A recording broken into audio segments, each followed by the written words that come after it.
ବୁଲଉଥିଲେ।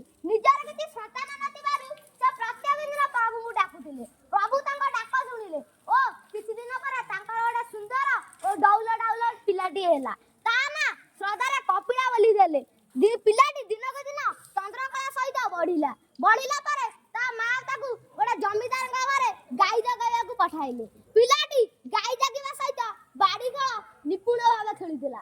ତା ବାଡ଼ି ଖେଳ ଦେଖି ଲୋକମାନେ ବା ବା କହୁଥିଲେ ଆଉ କହୁଥିଲେ ଇଏ ପିଲାଟି ତ ବାଡ଼ି ବଦଳରେ ଖଣ୍ଡା ଯଦି ଧରିବ ଜଗତକୁ ଜିଣିବ।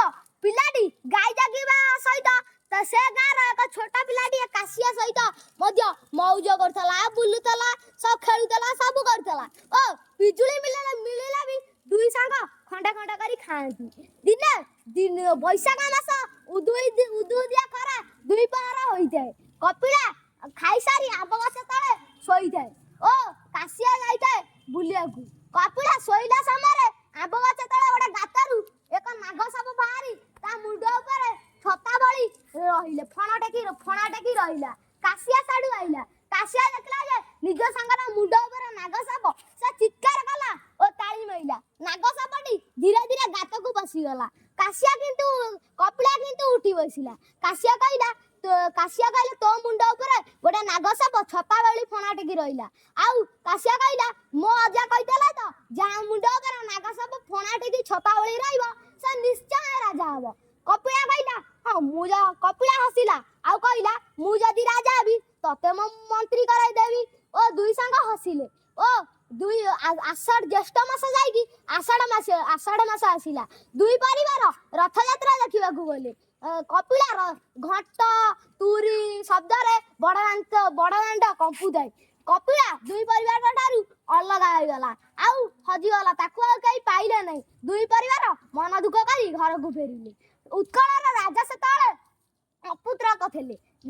ରାଜା ସବୁବେଳେ ଏକ ପିଲାଟିକୁ ପୁତ୍ର କରିବା ବୋଲି ଚାହୁଁଥିଲେ। ଦିନେ ସେ ସ୍ୱପ୍ନରେ ଦେଖିଲେ ଯେ ଜଗନ୍ନାଥ ତାଙ୍କୁ କହୁଛନ୍ତି ହେଲା ଗରୁଡ ସ୍ତମ୍ଭ ପାଖକୁ ଯିବ, ଏକ ପିଲାଟେ ଖପରା ଖୋଳି ଖାଉଥିବ। ସେଇ ପିଲାଟିକୁ ତୁମେ ଖପରା ଖୋଳି ଅବଢା ଖାଉଥିବ, ସେଇ ପିଲାଟାକୁ ତୁମେ ପୁତ୍ର ଭାବେ ଗ୍ରହଣ କରିବ। ରାଜା ସକାଳୁ ଉଠି ଗଲେ ଓ ଦେଖିଲେ ସତକୁ ସତ ଗରୁଡ ସ୍ତମ୍ଭ ପାଖରେ ଏକ ପିଲାଟେ ଖପରା ଖୋଳି ଅବଢା ଖାଉଛି ଓ ତାକୁ ରାଜ ଦରବାରକୁ ଆଇଲେ ଓ ନିଜ ସେନାପତି ଭାବେ ତା ମୁଣ୍ଡରେ ଶିରପା ପିନ୍ଧାଇଲେ ଓ ତାକୁ ସେନାପତି କଲେ ଓ ତାକୁ କହିଲେ ମୋ ଅନ୍ତେ ତୁ ରାଜା ହେବୁ। ଓ କିଛି ଦିନ ପରେ କପିଳା ରାଜା ହେଲା। ସେଇ ରାଜା ହେଉଛନ୍ତି ଆମ କପିଳେନ୍ଦ୍ର ଦେବ। ଓ କପିଳା କାଶିଆକୁ ରାଜ ଦରବାରକୁ ଡାକିଲା ଓ କାଶିଆ ଡରି ଡରି ଆସିଲା। କିନ୍ତୁ କପିଳା କହିଲା ମୁଁ ତତେ କଥା ଦେଇଥିଲି ମୁଁ ରାଜା ହେଲେ ତତେ ମୋ ମନ୍ତ୍ରୀ କରାଇବି ଓ କାଶିଆ ମୁଣ୍ଡରେ ଶିରପା ଦେଇ କାଶିଆକୁ ମନ୍ତ୍ରୀ କରାଗଲା ଓ ଦୁଇ ସାଙ୍ଗ ରାଜ ଦରବାରରେ ରହିଲେ।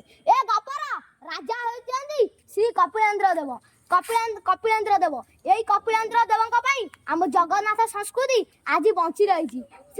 ଶ୍ରୀ କପିଳେନ୍ଦ୍ର ଦେବ ବୀରଶ୍ରୀ କପିଳେନ୍ଦ୍ର ନବକୋଟି କର୍ଣ୍ଣାଟ ଶ୍ରୀ କ୍ଷେତ୍ରପତି ଶ୍ରୀ ଜୀବପତି ଏଇ କପିଳେନ୍ଦ୍ର ଦେବ ହେଉଛନ୍ତି ଏଇ କପିଳେନ୍ଦ୍ର ଦେବଙ୍କ ପାଇଁ ଆମ ଜଗନ୍ନାଥ ସଂସ୍କୃତି ଆଜି ବଞ୍ଚି ରହିଛି। ଜୟ ଶ୍ରୀ କପିଳେନ୍ଦ୍ର ଦେବ।